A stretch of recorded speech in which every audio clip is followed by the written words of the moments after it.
লক্ষ লক্ষ মানুষ কিন্তু আক্রান্ত হয়েছে বন্যায়।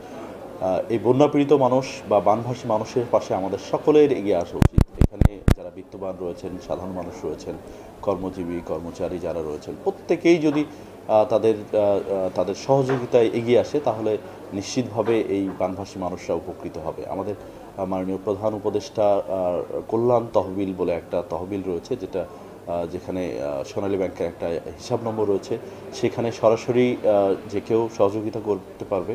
এবং একই সাথে আমার কার্যালয়ের প্রকল্প বাস্তবায়ন কর্মকর্তার কার্যালয়ে আমরা একটা সেল খুলেছি। সেখানেও যদি কেউ কোনো সাহায্য, সেটা যে ধরনের সাহায্য হতে পারে, এটা খাদ্য, বস্ত্র, চিকিৎসার সামগ্রী অথবা অর্থ, যে যা দিতে চায় সেগুলো আমরা একত্রিত করে আমরা এগুলো সংশ্লিষ্ট জেলা এবং উপজেলায় এগুলো প্রেরণ করতে চাই।